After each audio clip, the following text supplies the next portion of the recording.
Resum singkat tentang metodologi tafsir Al-Quran. Pengertian tafsir sendiri, kata tafsir berasal dari kata al-fasr yang artinya penjelasan atau keterangan, yaitu menerangkan dan mengungkapkan sesuatu yang belum jelas. Kata tafsir ada juga menyamakan dengan kata kashfi, artinya menyingkap. Maksudnya, menyingkap sesuatu yang tersembunyi. Jadi kata tafsir ini ada yang nyamain kata tafsir itu dengan kata kashfi yang artinya menyingkap sesuatu yang tersembunyi.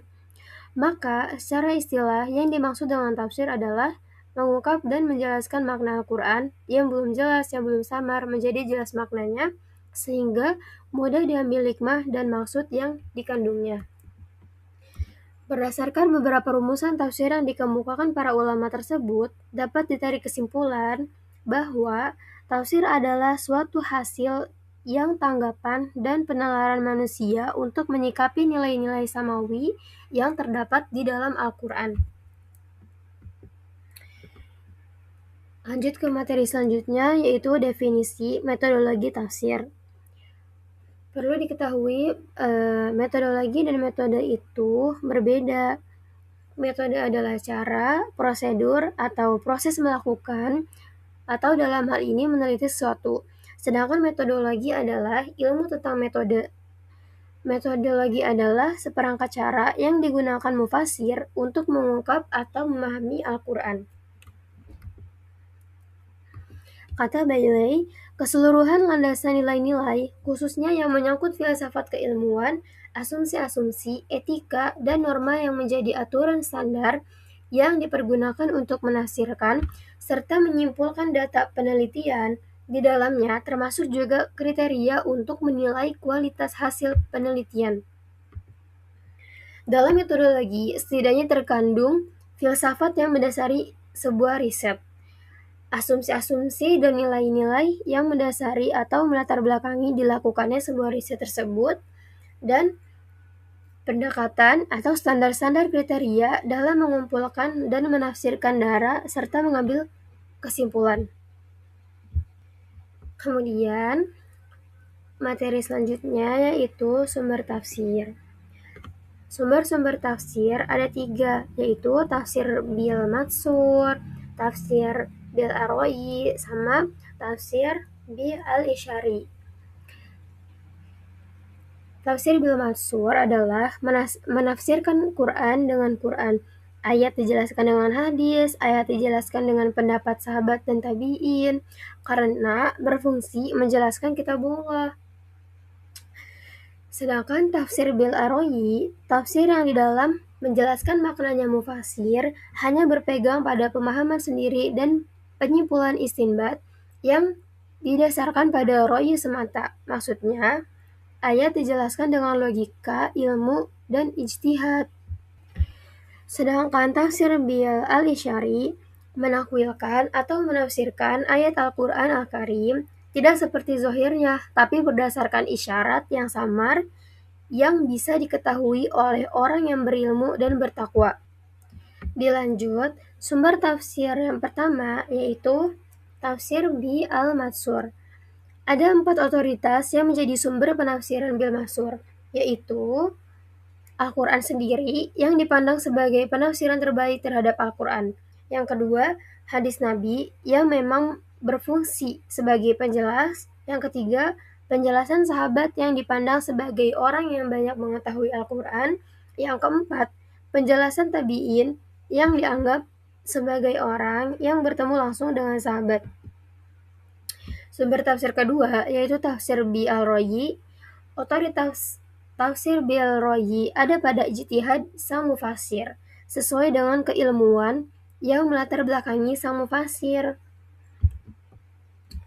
Hukum-hukum tafsir bil arroyi yang diterima itu tuh bersyarat. Syaratnya itu ada 4. Yang pertama, tidak memaksakan diri untuk mengetahui makna, tidak menafsirkan ayat dengan maknanya otoritas Allah, tidak menafsirkan dengan hawa nafsu, tidak menafsirkan untuk mendukung suatu mazhab. Hukum yang kedua yang itu tafsir bil arroyi ditolak, yaitu tafsir bil arroyi yang tidak memenuhi syarat A. Jadi kalau tidak memenuhi syarat-syarat A ini, tafsir beliau itu ditolak. Lanjut ke sumber tafsir yang ketiga, yaitu tafsir Bi al-Isyari. Otoritasnya itu ada dua, Al-Isyari Al-Kafi, yang bisa diketahui oleh orang yang bertakwa, soleh, dan orang yang berilmu ketika membaca Al-Quran. Maka, mereka ketika membaca suatu ayat akan menemukan beberapa arti.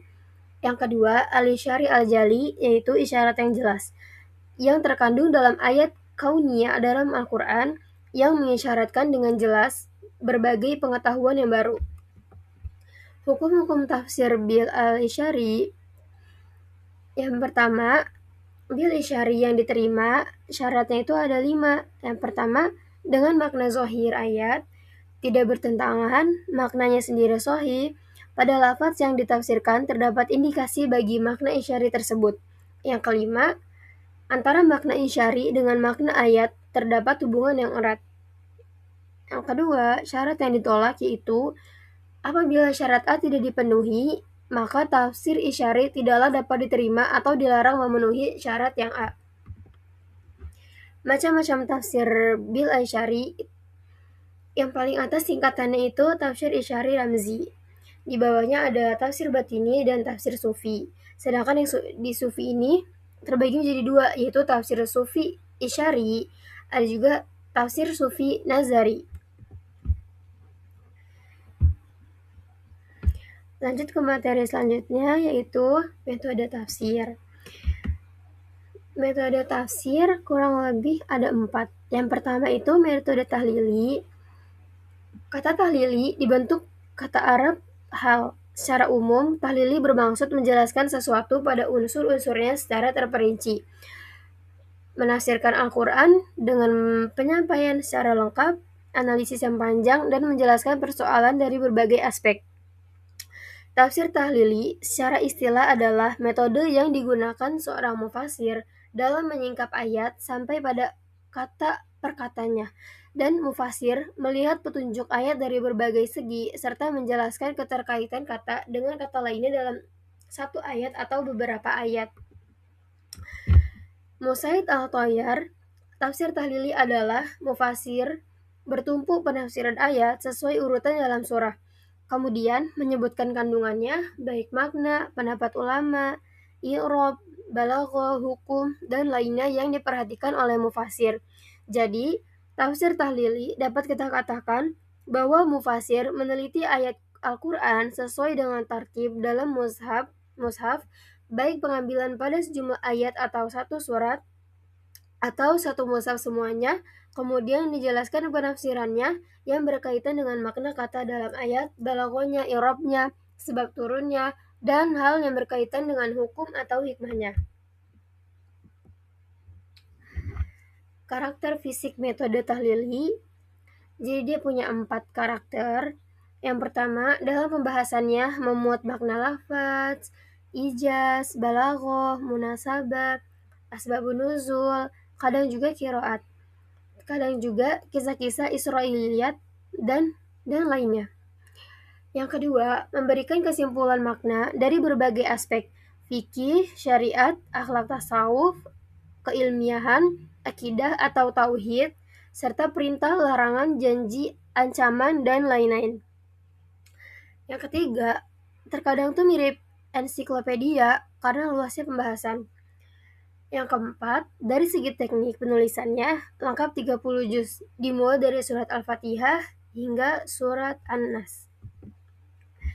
Untuk keunggulan dan kelemahan tafsir tahlili, keunggulannya itu kaya ide dan informasi, dapat menggunakan berbagai perangkat penafsiran, bisa menggunakan masur dan ru'yat, menjadi media pendokumentasian, sejarah juga, syair, dan kisah-kisah Israiliyat.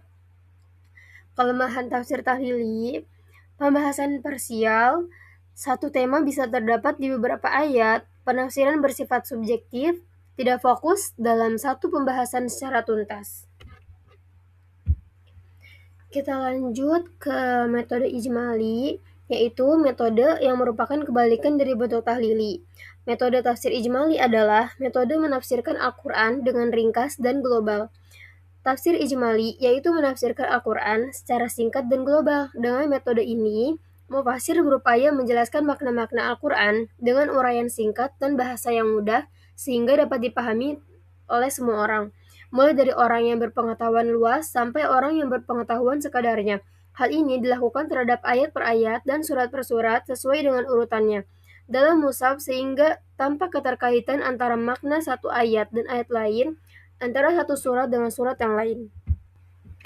Karakter fisik metode ijmali singkat, sehingga mirip sebuah terjemahan, habis ringkas, menjelaskan intisari dan maksud ayat satu persatu. Dari segi penyajiannya, urut mushaf 30 juz. Keunggulan dan kelemahan tafsir ijmali. Keunggulannya memiliki karakter yang simplistis dan mudah dimengerti, tidak mengandung elemen penafsiran Israiliyat. Yang terakhir, lebih mendekati bahasa Al-Quran. Sedangkan kelemahannya menjadikan petunjuk Al-Quran bersifat parsial, tidak membuka ruang untuk mengemukakan analisis yang memadai.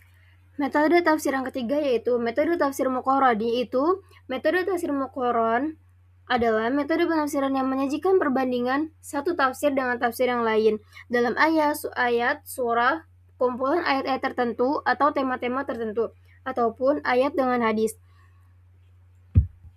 Karakter fisik metode tafsir muqarrad itu memuat sebuah perbandingan ayat, surah, tema, dan kumpulan ayat tertentu. Bisa menggunakan perangkat penafsiran masur dan roi, tergantung objek yang dikaji. Yang terakhir, dapat menyajikan tema-tema tertentu.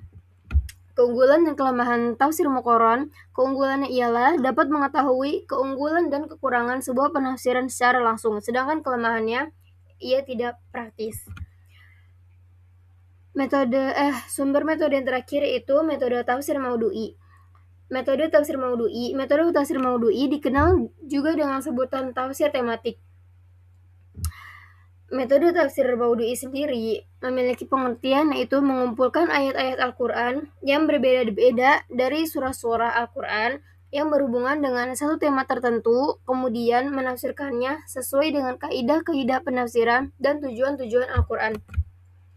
Karakter fisik metode tafsir maudu'i yaitu hanya membahas tema, judul, atau topik pembahasan tertentu, tidak tertib menurut mushaf, dan uraian bisa dengan perangkat bil mansur dan biroyi. Keunggulan dan kelemahannya. Keunggulannya membahas masalah secara tuntas, memuat berbagai informasi terkait tema, sedangkan kelemahannya tidak praktis. Lanjut ke materi corak tafsir. Pengertian corak tafsir. Corak penafsiran adalah suatu arah, warna, dan kecenderungan pemikiran atau ide yang mendominasi suatu karya tafsir. Dapat disimpulkan bahwa corak tafsir adalah ragam, jenis, dan kekhasan suatu tafsir dengan pengertian umum. Corak tafsir adalah kekhusyuan atau suatu tafsir yang merupakan dampak dari kecenderungan seorang mufasir dalam menjelaskan maksud ayat-ayat Al-Quran.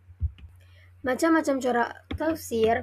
Ada corak tafsir falsafi, ada corak tafsir fikhi, ada corak tafsir ilmi, corak tafsir sufi, corak tafsir adabi ijtimai, corak tafsir lugawi, corak tafsir tarbawi, corak tafsir i'tiqadi, dan yang terakhir, corak tafsir kalami.